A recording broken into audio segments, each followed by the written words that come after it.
नमस्कार, स्वागत है आपका दृश्य न्यूज़ में। मैं आपके साथ संदीप पोईवाल।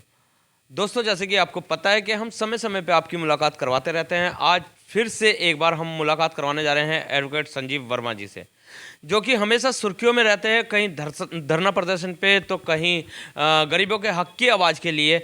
और अभी कुछ दिन पहले इन्होंने भूख हड़ताल भी की थी। तो संजीव वर्मा जी से जानते हैं कि आजकल शांत हो गए हैं, ये क्या बात, क्या शहर से क्राइम खत्म हो गया है जो संजीव वर्मा जी शांत बैठ गए हैं? नमस्कार संजीव वर्मा जी। नमस्कार, धन्यवाद आपका। आप मुझे देखने आए काफ़ी दिनों बाद। जी। तो मैं शांत नहीं हुआ, आप ही शांत थे, आपने मेरे पे ध्यान ही नहीं दिया। नहीं नहीं संजीव वर्मा जी, काफ़ी दिनों से आप सुर्खियों में नहीं है। मैं सुर्खियों में शो में नहीं आता, जो पब्लिक की दर्द है उन्हें देख कर मेरे से रुका नहीं जाता। और मैं फिर उनके लिए जहाँ तक मेरे से कोशिश है, जिस भी मंच पर जाकर वो विवाद समाप्त होता है, मैं वहाँ पर पहुँचने की कोशिश करता हूँ। तो क्या पब्लिक का दर्द अब खत्म हो गया? नहीं, पब्लिक का तब और ज़्यादा है, लेकिन मैं समझ रहा हूँ कि प्रशासन भी ये सोचने लगा कि मैं उनके खिलाफ ही हूँ। वो अपने आप में अंदर गिरबान में कोई नहीं झांकता कि हम क्या कर रहे हैं। यदि स्वयं आदमी निर्णय ले ले कि क्या मैं गलत कर रहा हूँ या सही कर रहा हूँ, तो शायद गलत ना हो। आज भी मेरे पास एक सज्जन आए थे, तो थाना गंगनहर का मामला आया। अभी 3-4 दिन पहले एक कोतवाली का मामला आ गया था। लेकिन चलो, इंस्पेक्टर साहब फिलहाल दोनों सही हैं तो निमट जाएगा, उसमें विवाद करने की ज़रूरत नहीं पड़ने की। लेकिन ऐसी नौबत ही क्यों आवे कि मेरी ज़रूरत पड़े। मैं नहीं चाहता कि ऐसा कोई काम हो और फिर मैं सामने जाके टकराव होवे, उससे कोई फ़ायदा नहीं है। ये ईगो पे कभी नहीं लेनी चाहिए। और शायद 1-2 अधिकारी मेरे से अभी तक द्वेष रखे हुए हैं कि मैंने उनके खिलाफ गलत आवाज़ उठाई, लेकिन मैं गलत नहीं हूँ, मुझे आत्मसंतुष्टि है। और जहाँ भी गलत होगा और मजबूरी में मैं फिर ये नहीं सोचने का कि मुझे क्या कदम उठाना है। जिस मंच पर भी जाकर, जहाँ चाहे हाई कोर्ट, चाहे सुप्रीम कोर्ट, चाहे पब्लिक में रह के, चाहे भूख हड़ताल पर बैठ के, या पब्लिक मैं पब्लिक इकट्ठी करके लड़ने का समर्थक नहीं हूँ। नंबर 1 बात, मैं अगर जो कोई काम है तो मैं पहले स्वयं ही बात करता हूँ, उसके बाद में जो जैसा स्टेप है उसके बारे में सोचता हूँ, लेकिन कानून के दायरे में रहकर काम करना चाहता हूँ। कहीं ना कहीं आपका नेतागिरी में तो उतरने का मन नहीं है कि राजनीति में जाऊं, तभी आप पब्लिक के बीच में इतने रहते हैं? मेरा राजनीति में तो उतरने का कोई विचार नहीं था। मैं तो वकालत के पेशे से ही मुझे ईश्वर ने सब कुछ दे दिया। मैं कोई इतना बड़ा पैसे वाली नहीं था, मेरा कोई गॉड फादर नहीं था। मैं तो एक टीचर की औलाद हूँ और उन्हीं के सिद्धांतों पर अपना जीवन व्यतीत कर रहा हूँ। वह बात अलग है कि लोगों ने मेरे बारे में क्या क्या चर्चाएं चलाई। बहुत से लोग तो मुझे क्रिमिनल ही बताते थे, आज भी कुछ लोग कहते हैं। लेकिन वो सच्चाई मुझे पता होगा या जिन्होंने मेरी जांच की होगी उन्हें पता होगा। सिर्फ ये बात ज़रूर है कि मैंने क्राइम पर पीएचडी सी लगभग कर ली है। और घटना होने से पहले भी कई बार तो मुझे पता लग जाता है कि यहाँ घटना होगी। वो बातों से भी पता लग जाता है और टकराव से, किस आदमी का किससे टकराव चल रहा है। लेकिन मैं ज़्यादातर कोशिश करता हूँ दूर ही रहूँ। यदि मेरे द्वारा किसी का कोई समझौता होता है तो मैं उसका करवाने की भी कोशिश करता हूँ, लेकिन अपने आप खुद जाकर नहीं। अगर जो कोई मेरे पास चल के आ गया तो मैं कोशिश करता हूँ कि बिना विवाद के ही कोई बात समाप्त हो जाए, क्राइम ना हो। लेकिन वो मेरी मजबूरी है। रही बात नेतागिरी की, तो मैं आज अब तक अगर जो किसी कार्य में सफल नहीं हुआ और सही कार्य है वो, तो उसका कारण 2 जगह है। एक, किसी नेता का फ़ोन आ जाएगा तो मेरा काम रुकता है, जायज़ काम भी। जैसे कि अभी तक सचिन बेल्डा में कुछ नहीं हुआ, प्रधान सस्पेंड हो जाना चाहिए था, जिला पंचायत सस्पेंड हो जानी चाहिए थी। 2-3 एफआईआर करा रखी मैंने, 420 सी 67-68-71 की। उसमें 2 आदमी इत्तेफाक से बी वारंट पे जेल चले गए थे। उनकी हाई कोर्ट में भी बेल खारिज होने की नौबत थी। परसों पहले दिन उन्होंने नोट प्रेस करी और मैंने उन्हें 7-8 महीने से जेल से नहीं निकलने दिया। लेकिन अन्य मुलजिम आज तक नहीं पकड़े। उसका कारण भी मुझे पता है। पहले जांच किसी के पास भिजवाई थी, क्योंकि उनके गॉडफादर हैं और बीजेपी के ही शायद नेता हैं। और पैसे की भी कोई कमी नहीं, जो फ्रॉड कर रहा है उसको पैसे की कोई कमी नहीं रहती। अगर जो उसने 2-3 करोड़ रुपए फ्रॉडबाजी से ले लिए तो वो 5-10 लाख रुपए भी, 20 लाख भी, 50 भी खर्च कर देगा। लेकिन मेरे पास तो गरीब तबका ज़्यादा आता है जो सताया हुआ है। उससे मुझे खुद ही फीस मांग तो भी शर्म आवे। और मेरे ख्याल में शायद 90% से मैं फीस नहीं ले पाता, क्योंकि उनके दर्द को देख के मैं अपने पुराने दिन मेरे याद हैं, और मुझे आजकल ठीक ठाक रोटी मिल रही है, तो मैं किसी को सताना भी नहीं चाहता। यानी कि जो गरीब जनता है उनके गॉडफादर आप बन गए हैं। अगर जो सूत्रों की माने तो कहीं ना कहीं चुनाव के लिए भी आप तैयारी कर रहे हैं। किसने कहा कि मैं तैयारी कर रहा?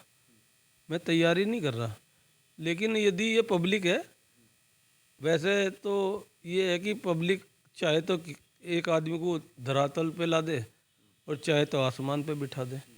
वो तो यदि इसी पब्लिक ने चाहा कि आप इलेक्शन फाइट करें लोकसभा का, पब्लिक अगर जो चाहेगी तो मैं फिर एक बार कदम रखूंगा तो मैं पीछे भी नहीं हटूंगा।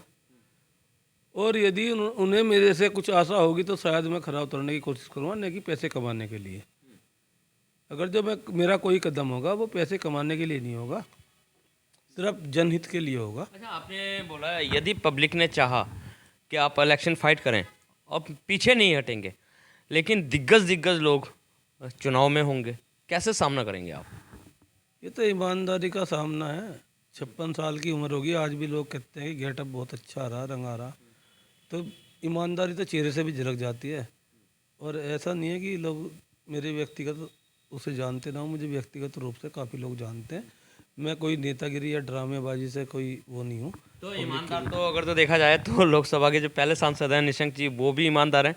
अभी जो तैयारी कर रहे हैं उमेश जी निर्दलीय हैं, वो भी ईमानदार हैं। और जो भी प्रत्याशी आएगा वो ईमानदारी के बेस पे ही आता है, मैदान में कूदता है। नहीं, बेस पे तो सभी ईमानदारी के कूदते हैं, लेकिन असलियत क्या है वो सबको पता है। अभी पिछले दिनों खनन चल रहा था, तो आंख मीच के खनन चल रहा था, कोई धर पकड़ रही थी, वे पैसे कहाँ जा रहे थे वो पूछ लो। अगर जब वे पैसे हरिद्वार जिले के खनन होके निकल रहे हैं, तो कम से कम हरिद्वार जिले में 50% तो खर्च करवाई देते, तो शायद इस पब्लिक का कुछ भला होता। शायद अगर जो कभी मौका मिला तो, अगर जो कभी मौका मिला किसी भी रूप में, वैसे तो मेरा बार काउंसिल की तैयारी चल रही है और उसका इलेक्शन लड़ूंगा, उसमें पब्लिक का तो नहीं, खैर वकीलों का तो भला करने के लिए सोचे हुए हूँ मैं।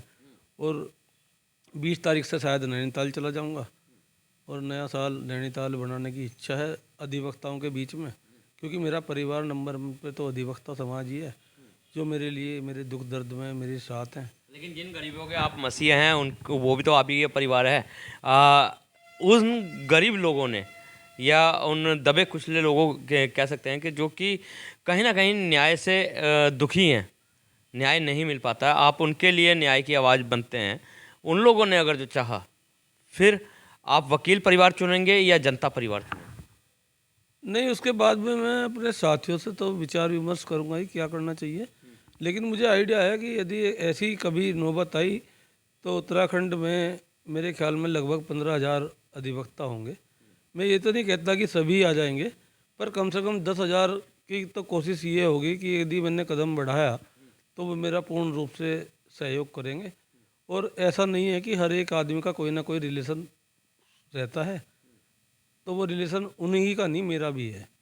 मैं रिश्ते हदें पार करके निभाता हूँ और मेरे बारे में सभी को पता है इस बारे में, तो उसमें कोई वो नहीं है। अगर जो जो ईश्वर ने लिख दिया होना तो वही है, देखते हैं क्या। नहीं, एक बात को हमारा सवाल फिर भी वहीं का वहीं है संजीव जी।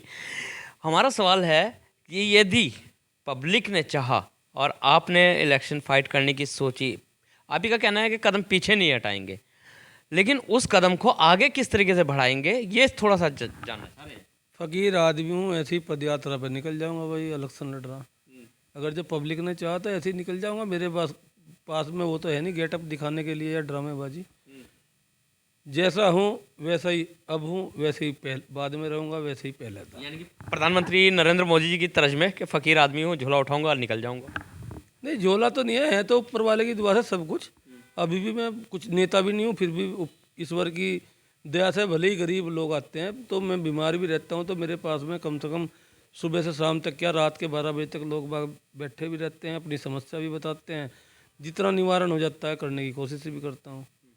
तो फ़कीर भी नहीं कह सकता मैं। फ़कीर का मतलब मेरा आप गलत वे में ले गए। फ़कीर का मतलब होता है जो आदमी दूसरे के दर्द को समझ के उसको समाप्त करने के लिए आगे बढ़े। तो इस तरीके का तो फ़कीर शायद मैं हूँ। और जहाँ ज़्यादा हूँ, जो मुझे जानते हैं उन्हें पता है, वो मेरे हैं, पूर्ण रूप से मेरे हैं। नहीं, नरेंद्र मोदी जी का एग्जाम्पल इसलिए दिया है कि नरेंद्र मोदी जी भी इसी तरीके से इसी तर्ज पे ही आगे बढ़े हैं और आज वो प्रधानमंत्री की कुर्सी पे हैं। एक्चुअली पे उन पे एक टैग भी है बीजेपी का ना, आरएसएस का। मेरे पे कोई टैग नहीं है और मैं कभी ज़िंदगी में टैग लगवाना भी नहीं चाहूँगा, क्योंकि मेरे बस की पट्टा बंधवा के दूसरे की गलत काम में भी हाँ मैं हाँ करने की आदत नहीं है। जो मैं करूँगा स्वतंत्र होकर करूँगा, उसमें किसी का हस्तक्षेप नहीं है। जब कोई गलत काम पे मैं आवाज़ उठाता हूँ तो मैं अपने बाप की भी नहीं सुनता था पहले ही बचपन से।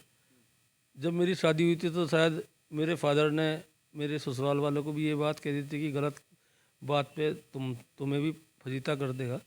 तो वो फितरत ना मैंने अब तक बदली ना बदलूँगा। तो इसलिए जो है ऐसा नहीं है, देखते हैं जो लिखा है ईश्वर ने वो मंजूर होगा वो करेंगे, लेकिन जहाँ जनहित का समाज का कार्य होगा उसे अवश्य करूँगा। बहुत बहुत धन्यवाद हमारे चैनल में जुड़ने के लिए। तो ये थे हमारे साथ एडवोकेट संजीव वर्मा, जिन्होंने साफ लफ्ज़ों में बोल दिया है, यदि पब्लिक चाहेगी तो मैं इलेक्शन लड़ने से भी पीछे नहीं हटूंगा और इसी तरीके से आगे बढ़ता चला जाऊंगा और कोई भी टैग अपने ऊपर नहीं लगाऊंगा, क्योंकि मैं एक ईमानदार व्यक्ति हूं और ईमानदार ही रहूंगा। तो इसी के साथ मिलवाते रहेंगे इसी तरीके के खास शख्सों के साथ। जब तक के लिए दीजिए इजाज़त। जय हिंद, जय भारत, जय उत्तराखंड।